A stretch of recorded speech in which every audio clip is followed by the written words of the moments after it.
Welcome to the Magic on the Inside podcast by the Sisters Enchanted, where we chat magic, hot topics, personal development, and good old-fashioned life.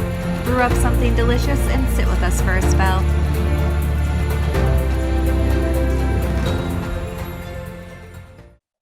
Welcome to this episode of the Magic on the Inside podcast. I'm Sarah, founder of the Sisters Enchanted.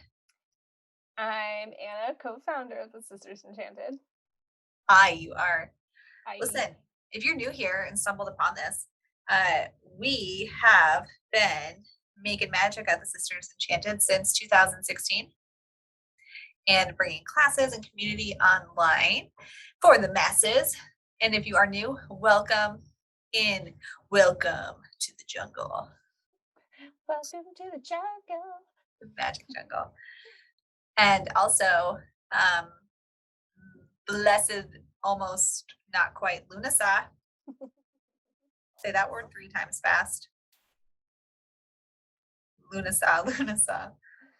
Lughnasadh. Beetlejuice, Beetlejuice, Beetlejuice. I was just saying it in my head. I was like, maybe. Yeah. All right. Well, this episode today, we are talking about the first of the harvest festivals, Lughnasadh. And when this episode comes out, I'm just checking my calendar. You know, we put these on YouTube too. So if you're watching it on YouTube and you're like, what is happening there? I am just checking to make sure that the date is, we're good. We're good. I don't know what I was checking. But when you hear this, Lughnasadh's right around the corner. Typically about August 1st is how we celebrate it on the modern wheel of the year. It traditionally, this time would have been celebrated with the first big grain harvest. If we were a grain harvesting people, of which you and I are not a grain harvesting people. The only thing I harvest is absolutely nothing. No, you wild harvest. Oh, that's true. We harvest all sorts of wild plants and safely, of course, and mindfully. And my kids grew tomatoes on our deck this year. Well, they are starting. You're a tomato harvesting family. We're in my overalls today. I'm ready to harvest for Lughnasadh. I moved, so I really only have a basil plant. Oh, I have those too. How are those? How do you do with a basil plant? I don't. My kids and their grandmother. I know, but do they live? Yeah. We've been eating it. Very nice. We've been harvesting the basil from our deck also. Mine too is living. I'm glad to hear that. I think basil is a little bit of a learning curve. Well, I mean, we buy it fully grown from the store. So then you just water it. Yeah, but no, you have to harvest it right so it grows back abundantly. Oh, okay then. Good to know. See, I'm not a harvester. Man. All right, Lughnasadh though, the first of the harvest festivals. There are 3 harvest festivals: Lughnasadh, Mabon, and Samhain. And this is the first where you're celebrating kind of like the abundance of harvest that is coming your way. It's like the first inklings of fall, like it's coming. Summer's going to come to an end eventually, and you're harvesting the goods to start preparing for those winter months. At Mabon in September, that's when we have the big abundant harvest. It's when we really, it's like the witches' Thanksgiving. And then Samhain, of course, the plants they are now back to the earth, and we are fully harvested and ready for the winter season. So this is the beginning of that harvest time. Some of the deity associated with Lughnasadh, and also I will just add in here, if you have our app, I'm holding it up if you are a YouTube viewer. If not, I can't see it anyway, so it doesn't matter. We have in the app a folder for bonus freebies, and all of our Sabbath guides are in there, and you'll find this one too. You can also find it at thesistersenchanted.com/blog, where you'll find the video, the podcast audio for this, notes, and the printable guide. But in here, we have some deity in case you're looking for mythology stories. One of the ways that we love to celebrate the spokes on the wheel of the year in our families is to story tell, particularly because we have kids, so we love to tell them stories. but also ourselves. Think about any sort of mainstream religion, they're gathering around story. And that's what we do, just in a different way. So, some of the stories to explore the story of Demeter, the god. I never asked, so it's Lughnasadh, the god Lu is his name, Lu, Lugh, Cronus, Danu, Hestia, Saturn, and Vesta. So Demeter is the Greek harvest goddess associated with wheat and grain. And Ceres would be her Roman counterpart. Anna looks like Anna's our mythology person. She looks like she's gonna say something. I was gonna say we're talking about Lunesta, and we were just talking about harvesting the basil correctly. I was gonna say bagel. Okay, harvest some bagels. um, that yes, and Ceres, Demeter, the Roman equivalent. That's like the idea behind that the symbol is that it's like the scythe, and when you're harvesting wheat and stuff, you have to do it a specific way like I was saying with the Ooh, basil, I like in where your order head's for at. it to grow back. And you have to be specific like that, which is where you also have that idea of the sign of Virgo, astrologically speaking, where you have that Demeter esque harvester as well. And I like that title for Virgo as well, the harvester, better than any other names it's given. And that's why they're so particular because it's so important to be concise and particular when harvesting and how important that role of harvesting correctly is so that it does grow back and you don't ruin Yeah. the growth.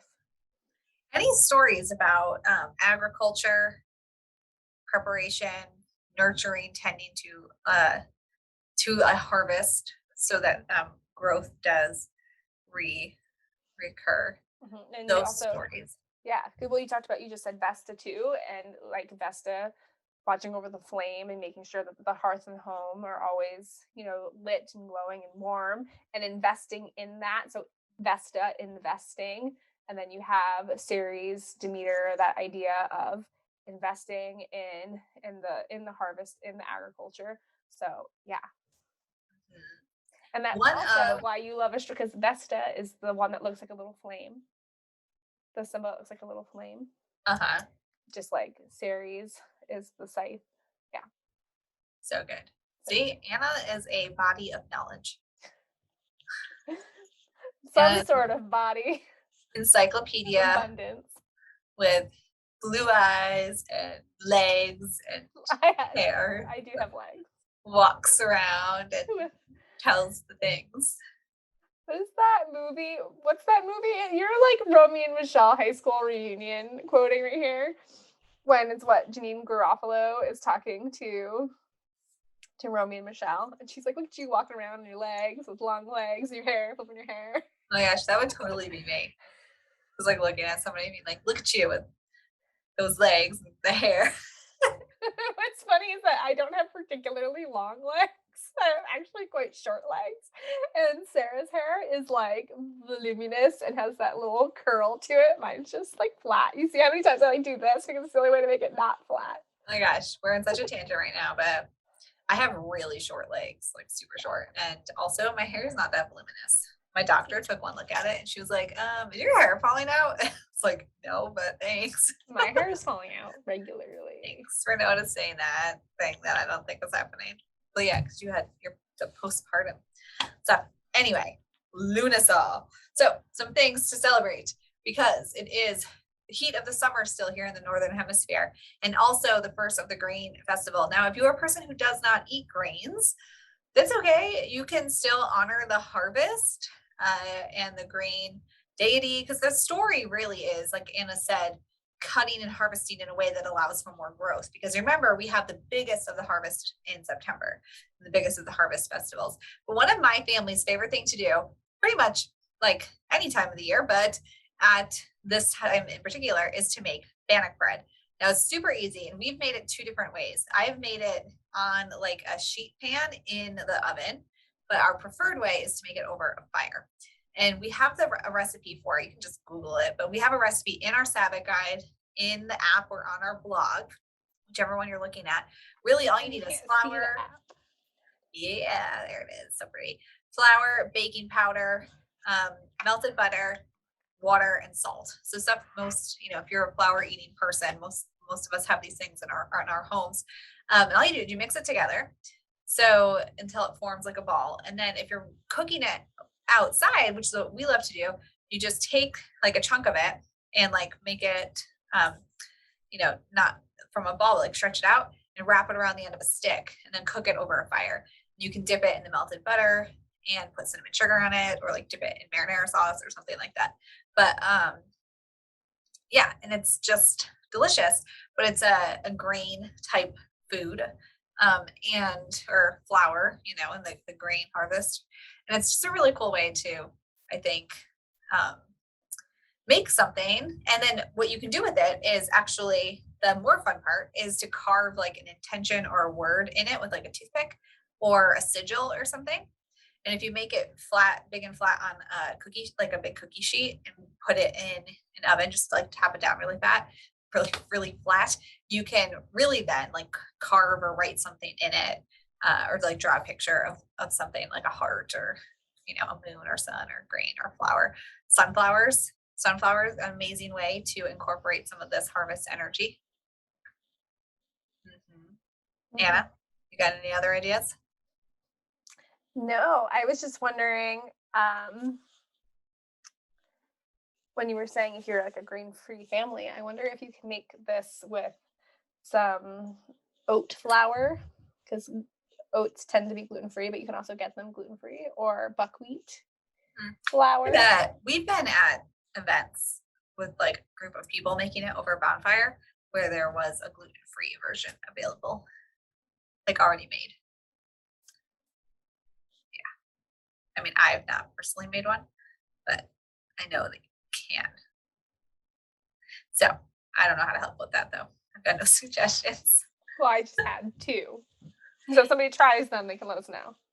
This with the sunflower associations with Lughnasadh too, this is when they're all blooming. Mhm. And think of sunflowers, how they chase the sun all together.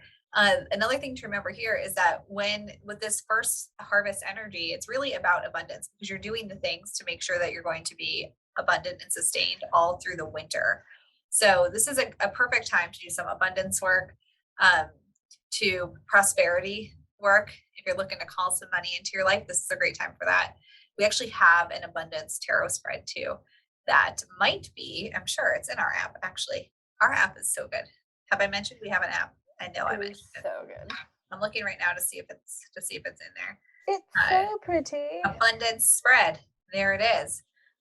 And so there's an abundance spread in our app that you can use. It's a card spread, but this it's really Lughnasadh. It's the first harvest festival, grains and whatnot, but it's really about this first preparations for what's to come.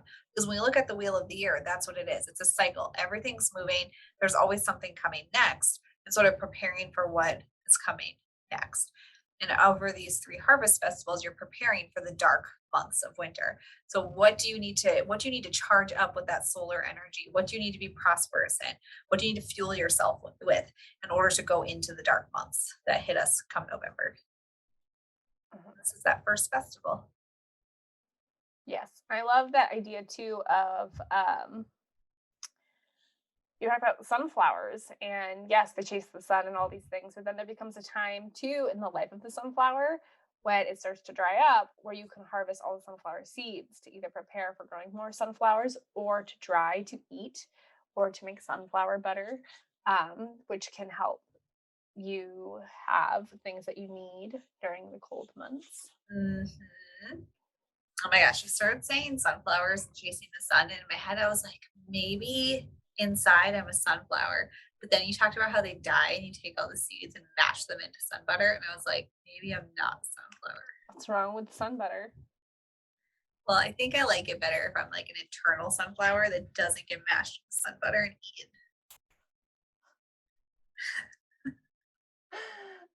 Spread Um, on someone's toast. I just got there's another we looking for sponsors. I just got a nut butter and it's from the brand, I think I know the brand. It's the brand Fix the Fog and it is an everything butter and it is delicious. Yeah. It's it's hemp and pumpkin and peanut butter and sesame and all these butters mixed together, but then all of the seeds are mixed through it as well. And it is like magic in a jar if Huh. butters of variety are something that you enjoy. I maybe I'll try it when I come to your house Yeah, sometime, but it's I don't really good. usually prefer nut butters of any kind, but I could definitely try it. Um, I was thinking, wait, did you just say you don't prefer nut butters of any kind? yeah, That's not true. that is true. I mean, I And I'll guess I eat don't know when them. the last time that you ate a peanut butter and jelly sandwiches, but like peanut butter candy. That's different. I was gonna say you like peanut butter candy more than I do. It's wrapped in chocolate. Like, you made sunflower butter sandwiches for your kids. But I don't eat them. I don't really like nuts that much. I feel like why do I feel like you are looking at me like you never met me before? I feel like I'm learning something about you that I never knew. Yeah, no, I don't like walnuts at all. And I only like pecans if they're in a pie. So you like sugared nuts. You Like I really like like pecan pie. Remember that time I ate that that really old praline candy thing? And I yeah. took one bite thinking, oh look, I discovered this hidden praline candy. And then from like 2017. And then Spit it out. I took the bite and I was like, oh, look at me. I found this delightful surprise. And then it's immediately tasted rancid and like vomit. And I was like, no, not a delightful surprise. No, when things go bad, like coconut oil that goes rancid, it is a smell. It is real. It is I didn't wrong. notice the smell. I just ate it thinking that I had scored something special for myself. I will say though, you and Chad, who is the husband in this house, my house, both don't really like butters. I buy them. I get like all excited, and then everybody just rains on my parade. No, I don't know. I don't really like that kind of thing. Okay, then. So I that like nut butters, and you like sugared nuts. This too. is where this conversation has gone. I do like my nuts sugared. I can Okay. tell that this is going in a very mature direction. I know it never goes well eventually. Always takes a turn for the worst. All right, Hashtag abundance. Let's podcast. look at this abundance card spread real quick and then we will wrap this up. Because really that is something to be thinking of. Because when we think of abundance, we always think of money. But what else do you need? So as you go into the cold months, what do you need to sustain that? Because I know I personally can't stand it being like stuck inside. It gets dark here at like 4:30 in the afternoon come wintertime, and I just don't like it. So what do you need to be abundant in to last that season? That's what you want to think about. Some of the questions we have in the card spread: what is my connection to abundance right now? What past influence is contributing to my abundance right now? What present influence is contributing to my abundance right now? What future influence is contributing to my abundance right now?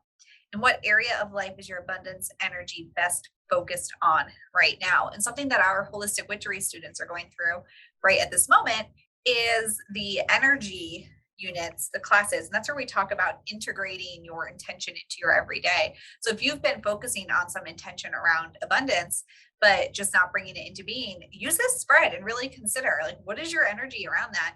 And where are you holding stories in your energy system, in your shadow self, that are keeping you from reaching that abundance?